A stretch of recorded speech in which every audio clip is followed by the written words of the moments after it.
Hello, all my dear Virgo friends.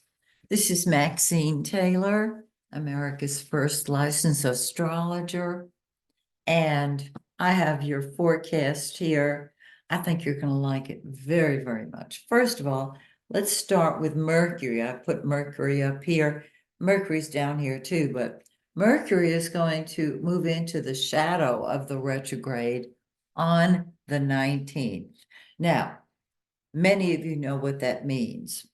It means that when Mercury is in the shadow of the retrograde, it's getting ready to go retrograde, which it will April 2nd.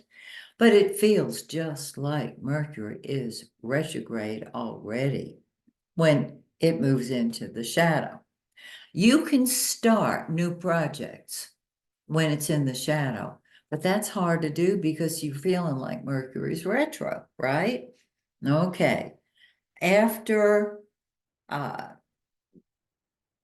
Mercury goes into the shadow, as we approach the retrograde time, you'll feel it. Join me in April, we'll talk. Actually, join me the end of March. We'll talk about that. Okay. Mars and Venus have both been in your sixth house of work, health, and service. That's your natural house. Wherever Mars is, that's what you fight with and fight for, because that is number one for you. If you have had any fevers or any issues physically, let me put my glasses on so I won't. Oh, that's much better. On the 22nd, Mars leaves your sixth house, and inflammation can stop at that point, or at least be diminished at that point. I've seen it happen. I've experienced it myself. And with Mars in your sixth house, your job comes first. Well, look at Venus. Venus is what you love, and you love your job, and you love your employees if you are the boss. And so you've got passion for your work. On the 11th, Venus moves into your seventh house of partnership. If you're in sales, this is terrific because other people will love you and you will love them. When Mars moves into the seventh house on the 22nd, your relationships all get a kick in the rear. You put yourself out there for other people. And once again, if you're in sales, that is terrific. So you've got both love and passion in your seventh house. Really nice. The yellow planet is the sun, the center of our life. It's in the same house as Mars, what we fight with and fight for, what is number one to us. So what's number one and the center at the same time? Oh, yeah. Other people, relationships.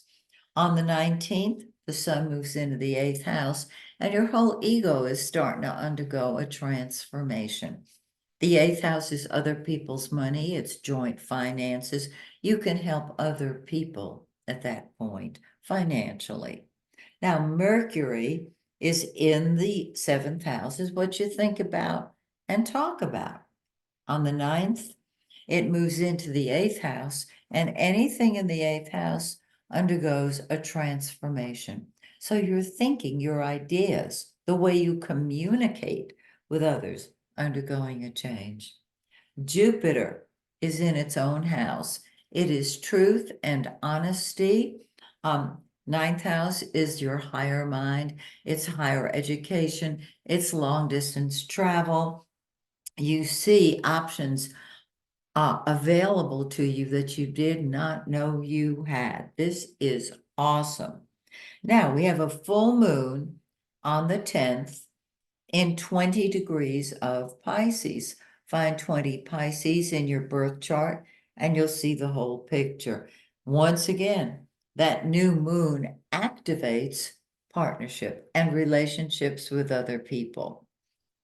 On the 25th, we have a full moon, and it's in the second house of money. But it's not just a full moon, it's an eclipse. And eclipses occur in pairs. So join me in April. We'll go over that one when it comes in. Okay. We feel the effects of an eclipse at least a week before it occurs. Isn't this great? It'll go on while the new moon is going on. An eclipse, the effects of an eclipse are at their peak 3 to 4 months after the eclipse occurs. It's in the second house of money. This is, well, let me put it this way.